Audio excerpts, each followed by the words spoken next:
그래서 핵심 주제를 여러분들이 아셨고 핵심 구절을 아셨으니까 이걸 바탕으로 해서 이제 1부부터 이제 처음부터 이제 쭉 보게 될 건데요.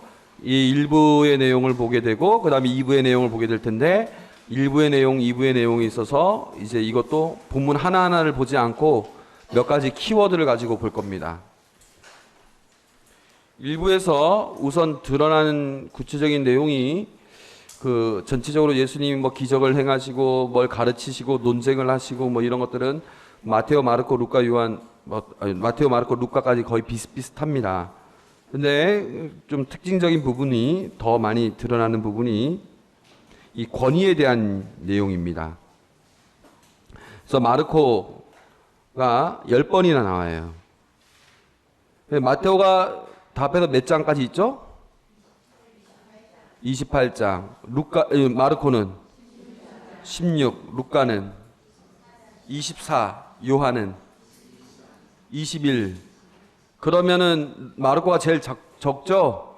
661절인가 밖에 안 되는데, 루카나 마테오 같은 경우는 1000몇 절이고, 요한도 거의 그 정도인데, 그런데 이제 마르코가 10번이나 나왔다는 것은 이 권위라는 말을 자주 썼다는 것은 이게 나름대로 중요한 부분이기 때문입니다. 그리고 그 1장에서부터 8장의 내용을 요약하는 것 중에 하나가 뭐냐면 예수님은 참 권위가 있으셨다. 이걸 볼 수 있어요. 예수님 참 권위가 있으셨다. 그 권위 때문에 마귀들도 내쫓기게 되고 그 권위로 기적을 행하고 그 권위에 사람들이 놀라고 그 권위 있는 그 말씀을 또 하시고 가르치시는 것에도 권위가 있었고 이런 내용들이 쭉 나와요. 그래서 1장부터 8장까지 본문을 하나하나 다 보면 좋겠지만 그걸 뭉뚱그려 가지고 이제 첫 번째 설명할 수 있는 부분이 이 권위예요. 자, 여러분들 그 권위라는 말은 여러분 평소에 좋아합니까? 좋아하지 않습니까? 예. 참 권위라는 말은 별로 좋은 말이 아니죠. 근데 권위라는 말은 중요한 말입니다. 예. 권위가 있는 것은 좋은 거예요. 그러나 권위적인 것은 나쁜 겁니다. 예. 또 권위와 권력의 차이가 있는 것이죠. 권위와 권력의 차이는 뭐냐? 권력은 강제적인 힘입니다. 내가 동의를 하든 동의하지 않든 상관없이 그것에 따라야 됩니다. 권위는 강제적인 힘이 아니라 자발적인 힘이에요. 그게 사회적으로 기본적으로 인정을 받든지 아니면 내 스스로 그 사람의 어떤 그 품이라든가 그 사람의 인격이라든가 그 사람의 능력에 대한 기본적인 신뢰가 있어서 따르게 되는 것이 이제 권위입니다. 예, 영향력이라는 말이 아주 적절하게 해석되는 말인데요. 예, 권위. 그래서 예를 들어서 이런 겁니다. 권위라는 말. 권위가 뭔 뜻이야? 권력하고 권위의 차이가 뭐야? 국어 사전에 보니까 권력은 이렇게 나와 있고 권위는 이렇게 나와 있어. 라고 하면 여러분들이 어떻게 하겠어요? 아, 그렇구나. 이렇게 얘기를 하겠죠. 왜? 그 사전에 권위가 있기 때문입니다. 예. 제가 여러분들 가르치면 여러분 주변 사람들한테 마르코 복음에 대해서 설명하는 거하고 제가 설명하는 거하고 제가 아무리 개떡같이 설명을 해도 누구 말이 더 잘 들리겠습니까? 나는 신학교에도 공부도 했고 신부고 이러니까 더 이게 다 들릴 거 아닙니까? 왜? 사제라는 어떤 천주교의 나름대로 아니면 성서의 전문가라는 어떤 권위가 있기 때문이죠. 그러니까 어떤 실력, 능력, 인격 이거에 대한 어떤 기본적인 자질이 있다는 것에 대해서 사회적으로 아니면 내 스스로 알고 믿고 있기 때문에 자발적으로 이렇게 순종하게 되는 게 권위예요. 그래서 권위가 필요합니다. 가정 내에서도 아버지의 권위, 어머니의 권위, 이 선생님의 권위 이런 것들이 필요하죠. 예. 그래서 권위적인 것은 문제입니다. 권위적인 것은 권위가 나한테 있으니 그걸 이렇게 따라야 된다라는 그 권위를 강요하는 것, 예. 권위를 권력화시키는 것을 권위적이라고 합니다. 그래서 예수님은 권위적이진 않지만 권위가 있으셨다는 거. 그걸 1장에서부터 8장까지 잘 보여줍니다. 그걸 요약하면 이렇습니다. 첫 번째는 권위는 하나님께로부터 계속 왔습니다. 이걸 알 수 있는 구절이 마귀들이 예수님을 알아봐요.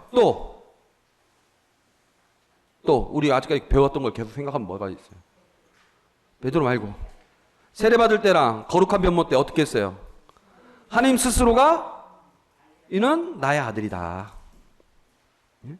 이 권위, 예수님의 모든 능력과 기적과 모든 힘은 다 하느님의 아드님이시라는 사실에서 오는 겁니다. 그걸 보여주는 것이죠. 그래서 권위가 하느님께로부터 왔다는 것, 이게 첫 번째 키워드죠.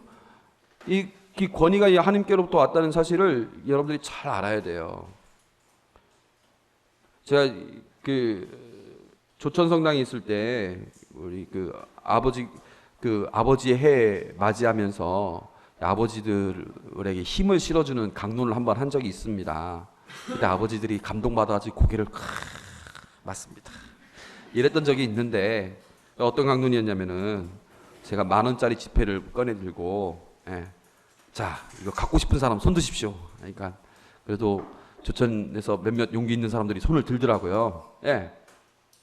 그리고 그 10,000원짜리 지폐를 그 다음에 어떻게 했느냐 막 구겼어요. 구기고 막 밟았어요. 다음에 다시 선착순 갖고 싶은 사람 딱 하니까 맨 처음에 손 든 사람보다 더 많은 사람이 더 빨리 손을 쫙 들었어요. 제가 뭐라고 얘기했느냐? 자, 10,000원짜리는 새바칙해도 10,000원짜리고 구겨줘도 10,000원짜리고 밟혀줘도 10,000원짜리인 걸 아는 사람이 여러분이 다 알지 않냐고. 초등학생들도 다 안다고. 근데 집안의 가장이 가장답고 착실하고 반듯하고 이러면 아버지고 삶이 꾸질꾸질하고 구겨진 것 같고 어디 가서 인정도 받지 못하고 참 이러면 아버지가 아니고 이런 거냐고. 아니 10,000원짜리 이래도 10,000원이고 저래도 10,000원인 거 아는 사람이 아버지의 그 행동과 상관없이 아버지는 아버지라는 걸 왜 모르냐고. 그 아버지로서의 권위는 누가 주는 거냐? 하나님이 주시는 거예요. 구겨져도 10,000원짜리 그 10,000원이라는 그 가치가 떨어지지 않는 것처럼 아무리 못나도 아버지는 아버지다 하니까 그냥 아버지들이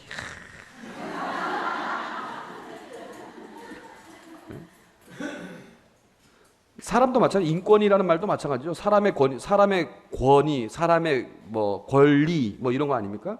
사람이라는 것도 맞아요. 사람이면 다 저마다 존중받아야 될 가치가 있는 것이고 그게 있는 겁니다. 그건 사라지지 않는 거예요. 그걸 인정할 줄 아는 거예요. 권위라는 건 필요한 겁니다. 그 사람의 그 권위를 누가 줬느냐? 하나님께서 주신 거잖아요. 그래서 권위는 하나님께로부터 오는 것.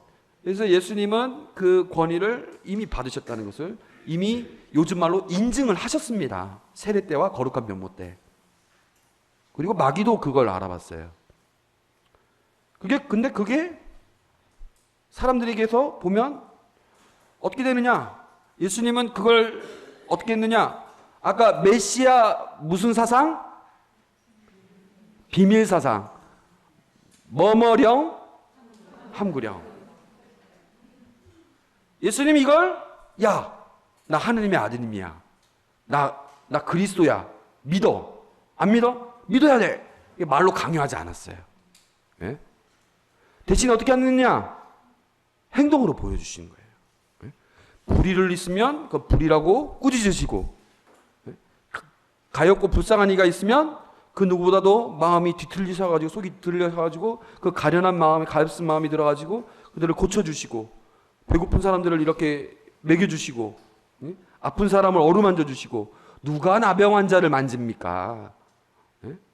나병 환자를 만진다는 건 있을 수가 없는 거거든요.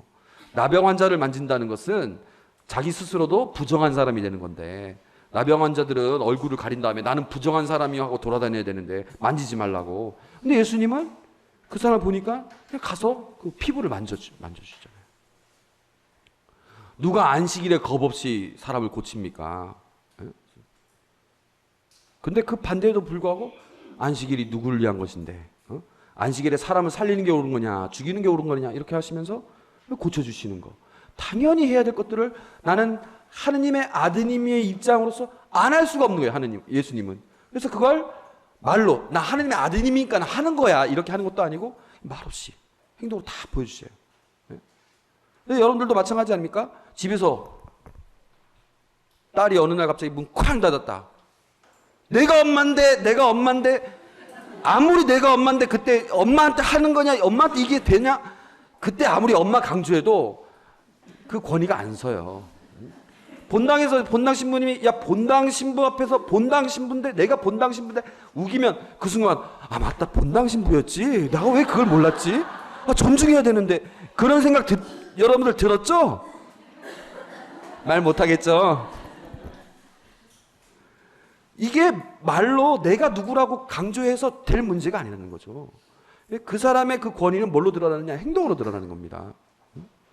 엄마가 그냥 고생, 집에 들어온 어린 딸한테 고생 많았지 이렇게 말 한마디 할 때 우리 엄마밖에 없구나, 이런 생각도, 우리 엄마구나 과연. 본당 신부가 딱 내가 성당에 왔는데 지난주에 비해서 얼굴이 많이 수척해졌는데 어디 아프셨습니까? 하면, 야 우리 서방도 몰랐는데 우리 본당 신부님은 또 알아주시는구나. 역시 본당 신부님이시구나. 이게 행동으로 할 때 내가 굳이 본당 신부라는 말을 안 해도 본당 신부님이시니까 이렇게 해주시는구나. 말없이 내가 아파가지고 병원에 이렇게 누워 있는데 말도 안 했는데 본당 신부님이 나타나가지고 두 손을 꽉 잡고 얼른 나옵사에 성당에서 보게 하시면서 안수기 돌려주면 본당 신부님 역시 다르구나. 이런 생각 들 거 아닙니까? 말로 막 근데 본당 신부 하지 않아도 예수님이 그렇게 행동으로 보여주셨다는 거죠. 행동으로. 그래서 위로부터의 어떤 그 모습을 보여주는 게 아니라 아래로부터의 모습을 보여주는 것이죠. 그래서 이걸 1장에서부터 8장까지 계속 보니 함구령과 메시아 비밀 사상 안에 이런 모습들이 다 담겨 있는 거예요. 예수님이 어떤 분이시냐, 버림받은 예수님, 그런 모습이 이 권위 안에서도 다 보여주시는 거죠. 그 다음에 뭐냐, 권위에 앞서 순종의 모범을 보여주셨다는 것. 누구에게 순종을 하셨느냐, 권위를 주신 분, 하느님께. 그래서 항상 모든 행동의 중심점은 하느님에게 달려있는 모습을 보여주시죠. 그래서 예수님의 권위는 그분이 과연 어떤 분이신가를 보여주시는 사건이 됩니다. 예수님이 나는 이렇다 저렇다 굳이 얘기하지 않아도 사람들은 그분의 권위를 보면서 뭔가를 느낀다는 거죠. 그게 뭔지는 구체적으로 잘 모르지만 뭔가를 느낀다는 것이죠. 우리는 아는데, 우리는 1장 1절부터 우리는 확인하지 않았습니까? 하느님의 아들이시니까 저러는 거지. 몰라? 근데 이 사람들은 모르는 거야 아직. 그래서 이 권위라는 말이 참 많이 납니다. 이 권위가 유다인들의 권위와 부딪히는 거예요. 권위적인 권위와 부딪히는 거예요. 군중들은 그 권위를 보면서 놀라워하는 거죠. 그래서 1장부터 8장 내용을 다시 한번 또 보면 이 권위, 예수님의 정체성, 예수님의 정체는 뭐라고 했죠? 그리스도이며 하나님의 아들님이 이 정체성 때문에 드러나는 이 권위가 드러나기 때문에 무슨 일이 벌어졌느냐? 예수님의 권위는 공간의 중심축을 변화시킨다. 어려운 말인 것 같지만 어려운 말은 아닙니다. 이게 조금만 생각해 보면 어려운 말이 아니에요. 자, 제가 지금 본당 옮긴 지 얼마 안 돼가지고 지금 서기복자 성당에 대해서는 제가 정확하게 표현을 못 하겠는데요. 조천 성당에 있었을 때 제가 그렇게 얘기를 했어요. 조천 성당 맨 처음 교중 미사 때 그렇게 얘기를 했어요. 일주일이면 하루에 24시간 곱하기 7 하면은 168시간 중에 가장 거룩한 시간은 언제입니까? 라고 물어봤어요. 언제예요? 미사 시간 중에서도 언제예요? 교중 미사. 예. 그리고 제가 있었던 그 조천에서, 조천은 저기 원당봉부터 저쪽 서호봉까지, 저 바닷가부터 저 위에 교래리까지가 조천인데, 그 조천 전체에서 제일 거룩한 장소는 어디입니까? 어디예요? 조천성당. 여러분은 지금 가장 거룩한 시간과 가장 거룩한 공간에 있는 것입니다. 이렇게 얘기를 했어요. 예.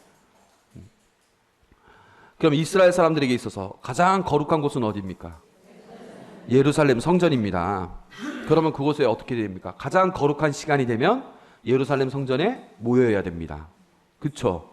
파스칸 날, 순례 축제 때, 우리 3대 순례 축제 여러분들 기억나십니까? 뭐 있어요? 파스카하고 오순절, 초막절. 네. 그럴 때는 이제 거룩한 공간에 모여야 됩니다. 그래서 그것이 중심이에요. 모든 것의 중심입니다. 종교의 중심. 근데 신기하게 마르코 복음에서는 달라요. 권위, 예수님의 권위 때문에 그 중심축이 달라집니다. 그걸 이제 여러분들 보세요.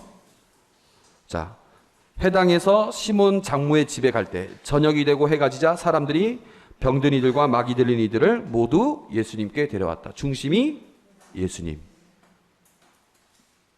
왜 저녁이 되고 해가 지니까 나타났을까? 여러분들 한번 난 구체적인 설명은 생략하겠습니다만 상상해 보시면 알 거예요. 외딴 곳에 가셨는데도 시몬과 그 일행이 예수님을 찾아 나서고 예수님을 만나자 모두 스승님을 찾고 있습니다. 중심축이 역시 예수님. 이거 일일이 다 쓸 필요 없습니다. 너무 많아요, 성서에. 제가 이거 다 쓰려고 1장부터 펼쳐보면서 다 쓰면서 다 타이핑을 하는데 너무 많아가지고 몇 개만 지금 하다가 중간에 포기했어요. 그래도 많이 쳤어요. 보세요. 예수님께서 더 이상 드러나게 고을로 들어가지 못했다. 왜? 사람들이 너무 많이 찾아오니까. 사람들이 사방에서 그분께 모여들었다. 가파르나움에서 예수님이 집에 계시다는 소문이 들자 문 앞까지 빈자리가 없을 만큼 많은 사람이 모여들었다. 이거 완전 순례축제가 그냥 이루어지는 거죠. 순례축제. 모든 게 지금 순례축제예요. 지금 공간도 시몬 장모의 집, 외딴 곳, 바깥 외딴 곳, 집 이런 데죠. 그냥 우리 일상적인 공간들 아니면 일상에서 그냥 버림받은 공간들 이런 데. 호숫가에 가시니까 또 군중이 모여가지고 예수님이 또 이렇게 했다는 거. 레이의 집. 레이는 직업이 뭘까요? 세간이죠. 세리죠. 그럼 이 사람네 집에 사람들 갈까요? 안 갈까요? 죄인의 집이니까 안 가죠. 여러분들 신자가 무당집 가면 좋아합니까? 그거와 똑 마찬가지입니다. 이스라엘 사람들한테는 세리 집에는 갈 리가 없어요. 근데도 죄인들과 세리와 함께 다 이렇게 모이게 되는 것이죠. 호숫가에 가니까 이번에는 뭐냐? 갈릴리아에서 왔죠, 유다에서 왔죠, 예루살렘에서 왔죠, 이두메아에서 왔죠, 요르단 건너편에서 왔죠, 저기 티로, 시돈 막 그냥 사방팔방에서 막 다 오는 거예요. 이런 구절이 몇 군데가 있어요.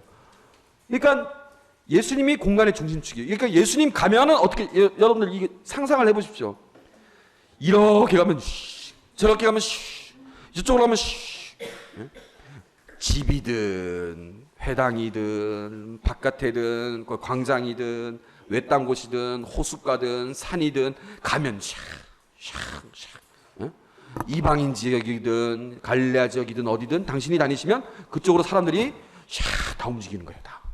얼마나 역동적인지 몰라요. 그걸 여러분들이 생각하면서 성서를 읽으면 얼마나 역동적인지 모릅니다. 왜 그럴까? 예수님이 권위가 있기 때문이에요. 그 권위는 사람들이 예수님이 권위가 있어서 그렇구나. 저 권위는 도대체 어디서 난 것일까? 잘 몰라요. 모르는데도 따라가게 되는 거예요. 엄청난 것이죠. 예수님께서 집에 가시니까 너무 많이 모여가지고 음식도 못 먹어요. 이런 시기였습니다. 뭐 이런 얘기를 제가 아까까지 얘기하려고 하다가 못했고요.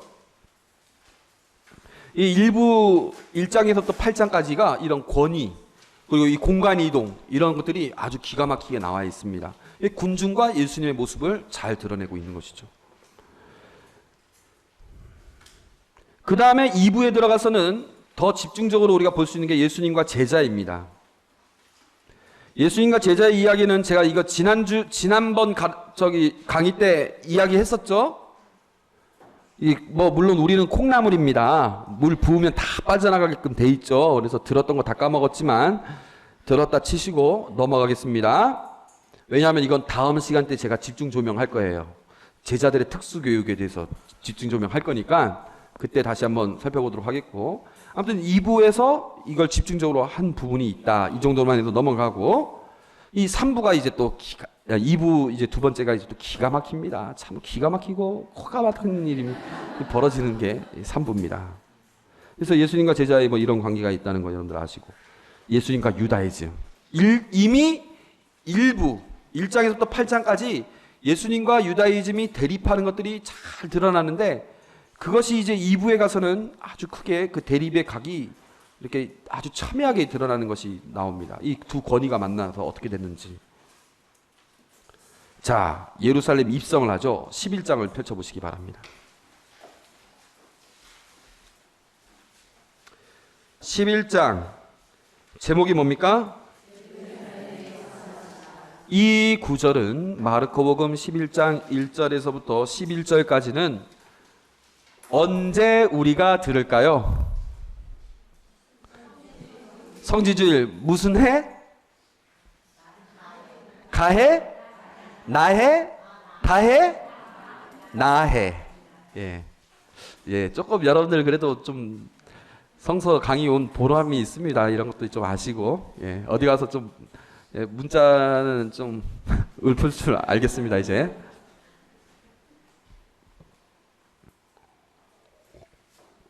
제가 마테오, 루카, 요한의 차이점, 이 여러분들이 만약에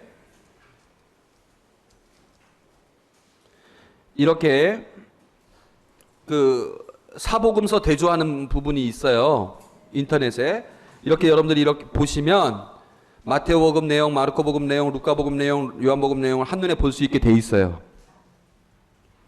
되어 있는데 여기 글씨가 흐릿하니까 여러분들 잘 모르시겠지만은 이게 하나하나 보면 나중에 여러분들이 보시면 이제 제가 공관복음 할 때 아마 몇 구절을 뽑아서 이렇게 하겠습니다만은 공관복음 이제 루카복음까지 공부한 다음에 이제 하겠습니다만 보면은 몇 가지 차이점이 있습니다. 그 중에서 오늘 강조할 거는 다 일일이 다는 못하겠고 그것만 여러분들이 보시면 좋겠습니다. 마르코복음 11장 11절. 예수님께서 예루살렘에 들어가시고 난 다음에 들어가셨죠?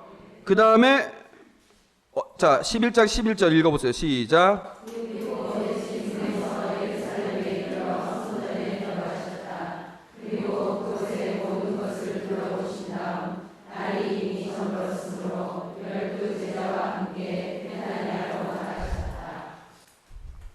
참 이상하지 않습니까? 이상한 점 모르겠습니까? 아니 베타니아에서 예루살렘으로 들어가거든요. 여러분들 지난번 지도 기억나시는지 모르겠습니다만 예루살렘이 있고 올리브 산이 있고 그 너머에 베타니아가 있는데 그 올리브 산을 넘어가지고 입성을 했어요. 그때 막 환영을 했단 말이에요. 환영해가지고 저녁이 되니까 다시 어떻게 해요? 예루살렘에서 자야 되는데 예? 다시 돌아갑니다. 또 입성 또 환영 또 받으려고 그러나? 그 다음날? 첫째 날 와서 한 일이 없어요. 그래서 돌아가요. 이 내용은 마테오복음에도 없고 루카복음에도 없고 요한복음에도 없어요. 마테오복음하고 루카복음에서는 들어가서 바로 무슨 일을 벌이세요. 근데 예수님은 여기 마르코에서는 첫째 날은 그냥 가서 보기만 하고 돌아옵니다. 근데 여기서 보는 것 뭐를 봤느냐? 뭘 봤어요? 예? 어디에 모든 것을 둘러보셔요? 성전의 모든 것을 둘러보시니 어떻게 둘러보신다는 표현이 제가 여기 이 둘러보신다는 표현이 나와 있는 구절만 뽑았는데요. 이 구절 보시면 나름대로 보시면 알겠지만은 이 이렇게 올려서 이렇게 쭉 보는 거예요. 이렇게 쭉 보는 거예요. 쭉 일부만 본 게 아니라 모든 걸 다 둘러봤어요. 예? 둘러봤죠? 그 다음엔 다시 베타니아로 가셨어요. 참으로 이상하지 않습니까? 예? 이건 마테오와 루카에는 없어요. 그 다음에 12절부터 뭡니까? 이튿날 이 11장 12절 이튿날 그들이 베타니아에서 나왔을 때 예수님께서는 시장하셨다. 마침 잎이 무성한 무화과 나무를 멀리서 보시고 혹시 그 나무에 무엇이 달려갔을까 하여 가까이 가 보셨지만 잎사귀 밖에는 아무것도 보이지 않았다. 무화과 철이 아니었기 때문이다. 예수님께서는 그 나무를 향하여 이르셨다. 이제부터 영원히 어느 누구도 너에게서 열매를 따먹는 일이 없을 것이다. 제자들도 이 말씀을 들었다. 참으로 복음적이죠. 예? 예수님이 무화과 나무를 저주하시다. 정말 복음적이지 않습니까? 정말 기쁘게 다가옵니까? 예수님 정말 인간적으로 생각하면 참 쪼잔하죠. 예? 먹을 게 안 달렸다고, 그것도 제철이 아니어서 먹을 게 안 달렸다고 그걸 무화과나무를 저주하신 이 내용을 보고 우리는 어떻게 해석을 해야 될까요? 예? 이 해석을 해야 되는데 어떤 학자들은 그렇게 얘기해요. 예수님의 그 전능하심이 드러난 사건이다, 이렇게 얘기를 해요. 다른 복음에서는 그럴지 모르겠지만 적어도 마르코 복음에서는 그렇지 않습니다. 근데 불행하게도 마르코 복음은 이것에 대해서 왜 무화과 나무를 저주하셨는지에 대해서 신학적인 해설을 직접적으로 하지 않습니다. 그럼 무엇을 통해서 할까요? 신학적인 해설을 마르코 복음사가는 직접적으로 하지 않지만 뭐라고 했어요? 구성력을 통해서. 구성력을 통해서. 어떤 구성력을 통해서 그랬는가? A, B, A 다시. 예? 이걸 통해서 여러분들이 알 수 있습니다. 볼까요? A, B, A 다시. A와 A 다시의 내용을 잘 이해하려면 뭐를 참조하라고 했어요? B를 참조하라고 제가 지난번에 얘기했었죠? 기억 어렴풋이 나시죠? 네. 그럼 됐습니다. 자, 첫째 날 아까 뭐라고 했어요? 첫째 날 예루살렘이 아주 왕으로서 들어가신 다음에 모든 걸 다 보고 난 다음에 나왔죠? 둘째 날 가가지고 어떻게 했어요? 무화과나무를 저주하시죠? 그 다음에 뭘 하느냐? 15절 예루살렘 성전에 들어가셔가지고 그곳에서 사고 팔고 하는 자들을 다 쫓아내셔요. 환정상들의 탁자와 비둘기들의 장수들의 의자도 다 둘러엎으셔요. 또한 아무도 성전을 가로질러 물건을 나르지 못하게 하시고 그들을 가르치시며 이렇게 말씀하셨다. 나의 집은 모든 민족들을 위한 기도의 집이라 불릴 것이다 라고 기록되어 있지 않냐. 그런데 너희는 이것을 강도들의 소굴로 만들어버렸다. 수석사제들과 율법학자들은 이 말씀을 듣고 그분의 없앨 방법을 찾았다. 근중이 모두 그분의 가르침에 감탄하는 것을 보고 그분을 두려워했던 것이다. 둘째 날도 이렇게 해서 끝났어요. 날이 저물자 예수님과 제자들은 성 밖으로 나갔다. 둘째 날 끝. 셋째 날 무슨 일이 벌어집니까? 이른 아침에 그들이 길을 가다가 무화과 나무가 뿌리채 말라 있는 것을 보았다.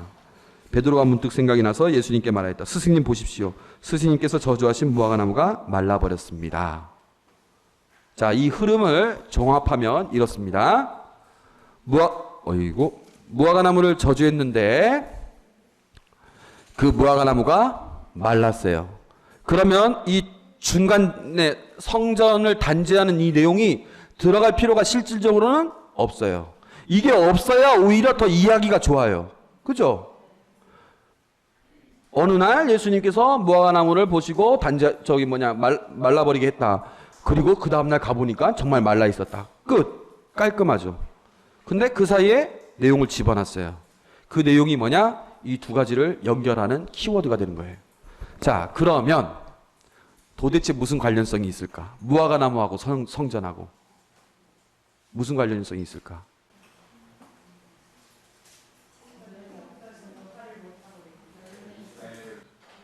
자, 무화과 나무에 열매가 있었어요? 없었어요?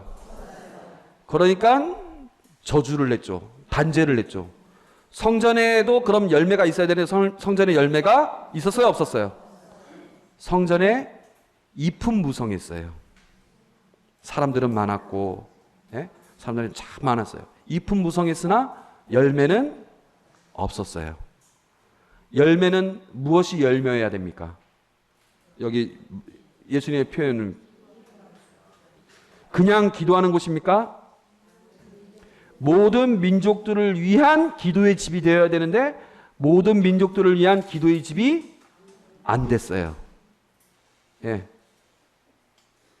그러면 예수님께서 무화과 나무를 저주하신 것은 무화과 나무가 미워서 아니면 당신이 배고픈데 먹을 걸 안 주니까 화가 나서 그래서 저주하신 게 아니라 이건 곧 뭐냐?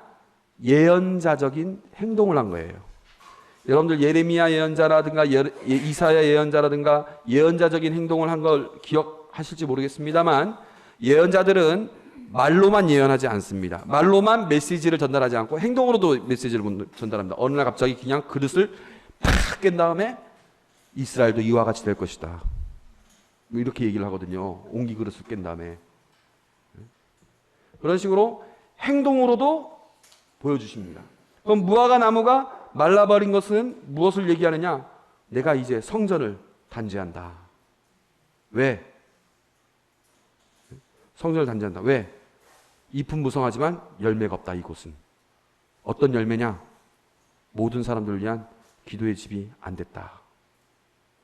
이게 예언자적 행동이라는 건 어떻게 할 수 있느냐? 그 전날 예수님 어떻게 하셨어요? 가서 다 봤어요. 이미 다 알고 계셔요.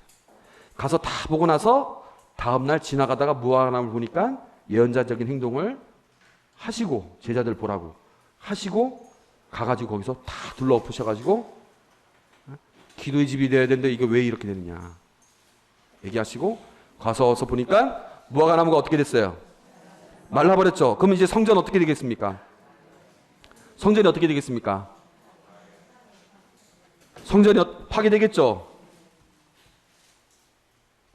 그래서 13장 보십시오.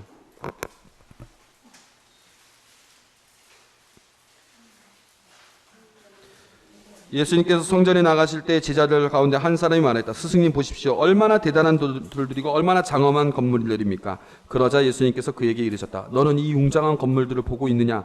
여기 돌 하나도 다른 돌 위에 남아있지 않고 다 허물어지고 말 것이다. 이것은 역사적으로 70년대에 있었던 예루살렘 성전 파괴를 가리키는 말이기도 하지만 마르코 복음에서는 이것을 다시 재해석합니다. 그래서 제가 조금 이따 말씀드리겠고, 우선 지금 우리가 주목할 부분은 예수님이 예루살렘에 들어가셔가지고 무화과 나무를 통해서 성전을 단죄하셨어요. 그 단죄를 하는 것은 하나의 예언적인 활동인데, 그 예언은 뭐냐? 성전 파괴를 얘기하는 것이죠. 성전이 파괴되는 이유는 뭡니까? 성전이 파괴되는 이유가 뭐죠? 열매가 없기 때문이죠. 예? 그러면 성전이 어떻게 파괴되느냐? 어떠한 방식으로 파괴되느냐? 성전이 어떠한 방식으로 파괴됩니까? 마르코 복음 안에서. 자, 보십시오. 13장 1절이라고 우리 아까 읽었던 부분이고, 우리는 저자가 나는 사람 손으로 지은 이 성전을 허물고 손으로 짓지 않는 다른 성전을 사흘 안에 세우겠다고 말하는 것을 들은 적이 있습니다. 14장 58절. 그리고 나서 자, 성전을 허물고 사흘 안에 짓겠다니 십자가에서 내려와 너 자신이나 구해보아라. 성전을 허물겠다며 얘기를 하고 있죠. 그런데 예수님께서 숨을 거두시니까 성전 휘장이 위에서 아래까지 두 갈래로 찢어졌다. 이게 성전 파괴입니다. 이게 성전 파괴예요. 물론 상징적인 모습이지만 이게 곧 성전 파괴입니다.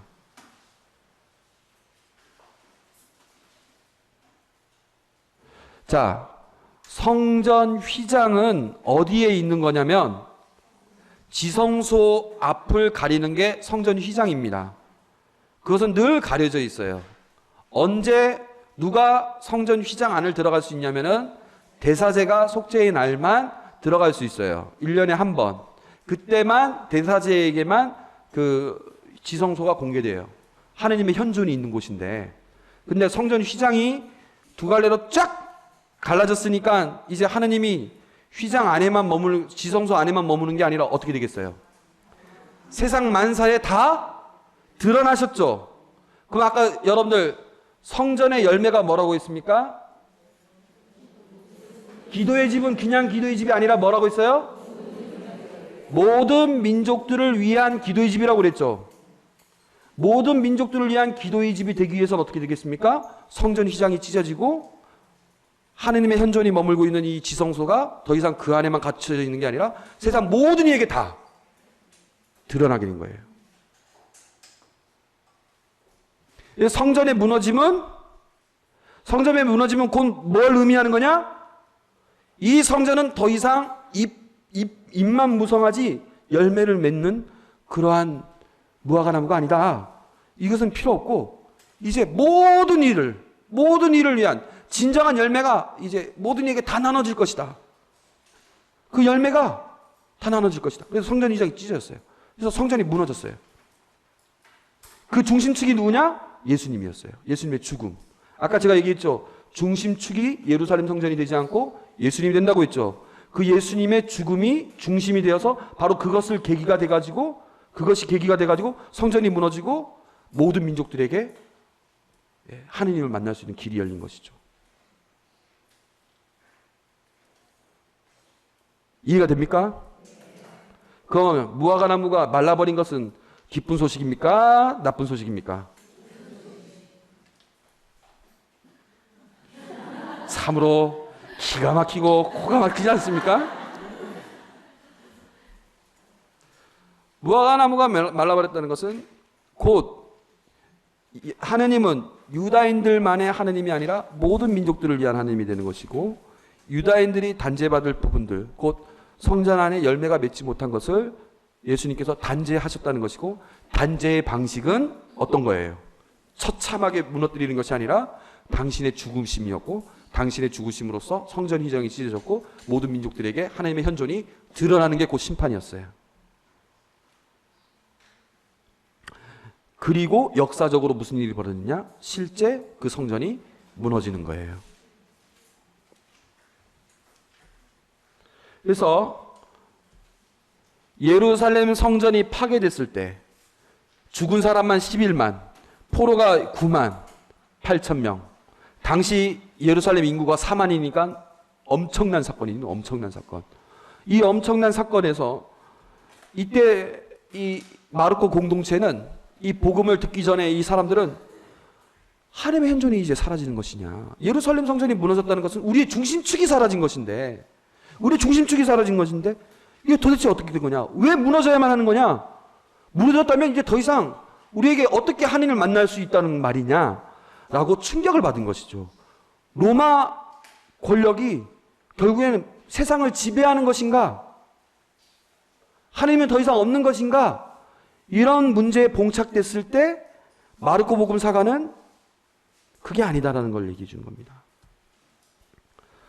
성전이 사라지는 것은 곧 이제 이스라엘 전통과는 우리가 단절됐다.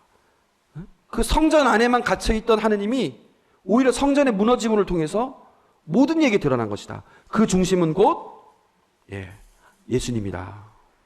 이런 것입니다. 그래서 성전 파괴를 보고 하나님의 현존이 사라졌다고 생각하지 마라. 이미 예수님이 그걸 알고 계시지 않았느냐. 예수님께서 그걸 예언하셨고 이미 당신의 죽음을 통해서 성전 휘장이 찢어짐으로써 모든 이에게 다 알려진 걸 보이고 있다. 그게 이제 다시 현실로 보여주는 것뿐이다. 이렇게 되는 것입니다.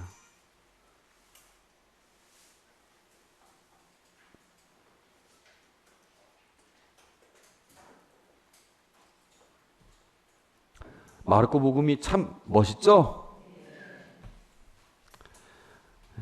참 멋있는 복음입니다. 이거 제가 이런 얘기하는 거 아닙니다. 저도 다른 분들이 마르코 복음을 이렇게 해석한 걸 제가 되풀이하는 것뿐이에요. 그래서 제가 만든 얘기 아닙니다. 다 이렇게 얘기를 합니다. 마르코 복음이 이렇다는 겁니다. 더 나가면은 끝나는구나. 그러면 이제 시간이 남으니까.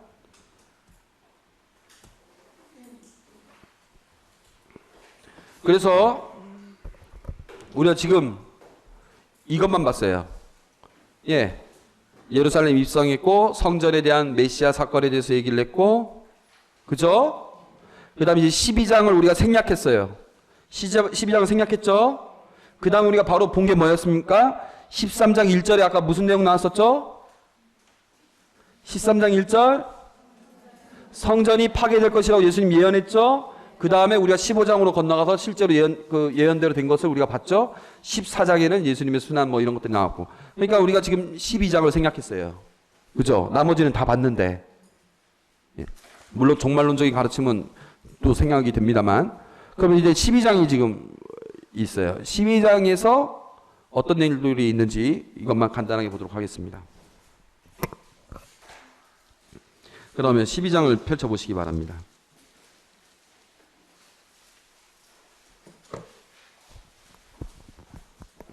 지금 여러분들이 오늘 배운 것, 곧 예수님이 누구신가, 예수님이 누구신가, 그것에 대한 군중들의 모습, 유다이즘의 모습, 그리고 그것에 대한 예수님의 반응. 예수님은 권위를 가지고 계셨지만 권위적이지 않으셨고, 그리고 예수님이 모든 것의 중심축이 되셨고, 특히 이제 예루살렘에 입성하시고 나서 성전을 무너뜨리는 것에 대한 예언을 하시고, 또 실제로 당신의 죽음을 통해서 그걸 이룩하신 이것을 상상하면서 12장을 다시 읽어보시면 훨씬 이해하는 데 도움이 된다는 것이죠. 자, 예수님께서 그들에게 비유를 들어 말씀하기 시작하셨다. 어떤 사람이 포도밭을 일구어 울타리를 둘러치고 포도확을 파고 탑을 세웠다. 그리고 소작인들에게 내주고 멀리 떠났다. 포도철이 되자 그는 소작인들에게 종 하나를 보내어 소작인들에게서 포도밭 소출의 얼마를 받아오라고 하였다. 그런데 소작인들은 그를 붙잡아 매질하고서는 빈손으로 돌려보냈다.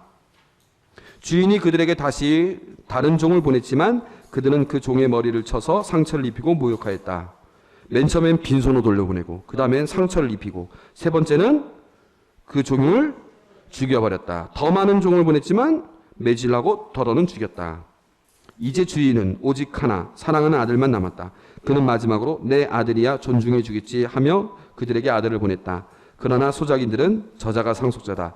저자를 죽여버리자. 그러면 이 상속재산이 우리 차지가 될 것이다 하고 포도밭 죽여가지고 포도밭 밖으로 던져버렸다. 그러니 포도밭 주인은 어떻게 하겠느냐? 그는 돌아와 그 소작인들을 없애버리고 포도밭을 다른 이들에게 줄 것이다. 너희는 이 성경 말씀을 읽어본 적이 없느냐? 집 짓는 이들이 내버린 돌, 그 돌이 모퉁이의 머릿돌이 되었네. 이는 주님께서 이루신 일, 우리 눈에 놀랍기만 보이네. 밖에 내버려진 그 예수님 아드님의 죽음이 이제 모든 것이 된다는 것. 이게 유다이즘과 예수님의 관계를 요약한 비유입니다. 그죠? 그 다음에 황제에게 세금을 내는 문제 누가 냈죠? 출제자가 누굽니까? 바리사이와 헤로데 당원. 누가 이겼죠? 예수님이죠. 자, 유다이즘과 예수님의 첫 번째 대결. 1라운드 예수님 승. 2라운드. 이번엔 출제자가 누구죠? 사두가이들은 여러분들 부활을 믿지 않는 사람들이라고 그랬죠? 부활 논쟁이 있었습니다. 누가 이겼습니까? 2라운드 예수님 승. 3라운드. 자, 또 출제자가 나왔습니다. 이번엔 누굽니까? 율법학자. 이번에는 누가 이기고 자시고가 안 나왔어요. 왜? 그가 대답을 어떻게 했어요? 슬기롭게 34절 그가 슬기롭게 대답하는 것을 보시고 너는 하나님의 나라에서 멀리 있지 않다 하고 이르셨다. 그 다음에 뭐라고 나왔어요? 그 뒤에는 어느 누구도 감히 그분께 묻지 못하였다. 3라운드 KO 승. 끝났어요. 예. 유다이즘과 예수님과의 관계에 있어서 첫 번째 권위에 대한 문제가 나왔죠. 예? 황제에게 내야 되느냐, 하나님께 내야 되느냐. 두 번째, 부활에 대한 이야기가 나왔죠. 세 번째, 사랑, 실천에 대한 이야기가 나왔죠. 그래서 가장 큰 계명이 무엇인지 얘기를 했어요. 세 가지 질문. 그 다음에 이제 세 가지 가르침이 나옵니다. 세 가지 가르침이 나오는데, 첫 번째, 예수님이 다윗의 자손이며 주님이시라는 거. 유다이즘과 반해서 그런 이야기를 하죠. 그 다음에 두 번째, 유다이즘에 반해서 율법학자들을 조심하라고 하고, 세 번째, 유다이즘에 반해서 헌금을 내는 것이 어떤 것인가를 보여줍니다. 그래서 이 가난한 과부의 헌금은 모든 것을 다 내놓았다는 것. 그래서 이 세 번째 내용과 가난한 과부의 헌금의 내용과 가장 근접한 내용이 12장 33절. 마음을 다하고 생각을 다하고 힘을 다하여 그분을 사랑하는 것과 이웃을 자기 자신처럼 사랑하는 것이 모든 번제물과 희생제물보다 낫습니다라고 얘기했는데, 자, 12장 44절 보면 뭐라고 합니까? 저들은 모두 풍족한 데에서 얼마씩 넣었지만 저 과부는 궁핍한 가운데에서 가진 것을 곧 생활비를 모두 다 넣었다. 마음을 다하고 생각을 다하고 힘을 다해서 하느님을 사랑하는 모습을 보여주는 것이죠. 이걸 나중에 최종적으로 누가 또 보여줄 겁니까?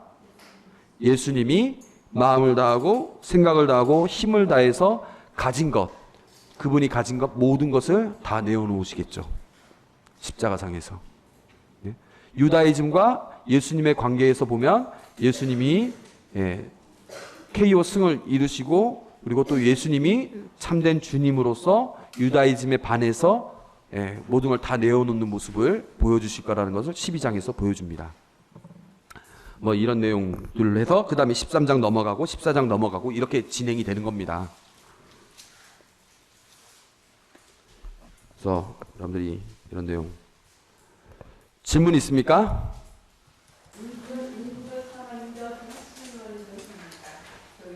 예. 그러니까 어떤 시기냐면은 65년도부터 그 70년대까지 유다 1차 독립항쟁이 있었죠. 독립항쟁 때 되면 어떻게 되겠습니까? 한국 사방 각지에서 있었던 사람들이 로마군과 싸우려고 다 모인 겁니다. 모여가지고 본래 인구보다 더 많은 사람들이 예루살렘에 다 집결해 있는 거죠. 그만큼 큰 항쟁이었다는 겁니다. 그래서 다 죽었다는 거죠. 그냥 완전히 아작을 냈어요. 완전히 아작. 좋은 질문 감사합니다. 또 질문 없습니까?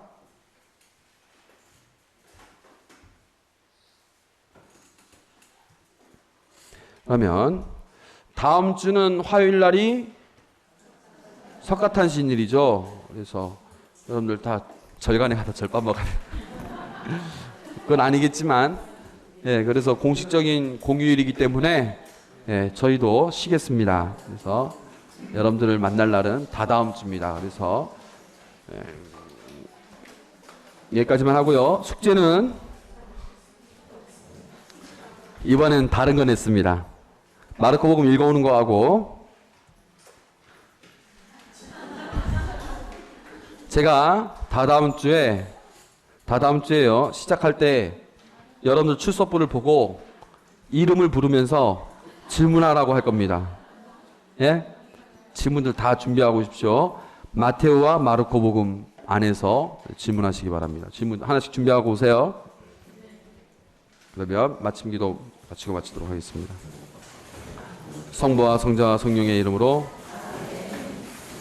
하늘의 모님 기뻐하소서. 할렐루야. 말씀하신 대로 부활하셨나이다. 할렐루야. 동정 마리아님 기뻐하시며 즐기소서. 할렐루야. 기도합시다. 하나님 성자의 주 예수 그리스도의 부활로 온 세상을 부르게 하셨으니 성자의 어머니 동정 마리아의 도움으로 영생의 즐거움을 얻게 하소서. 우리 주 그리스도를 통하여 비나이다. 아멘. 영광이 성부와 성자 성령께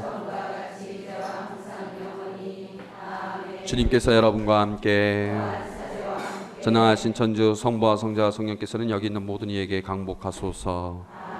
성부와 성자 성령의 이름으로 수고하셨습니다.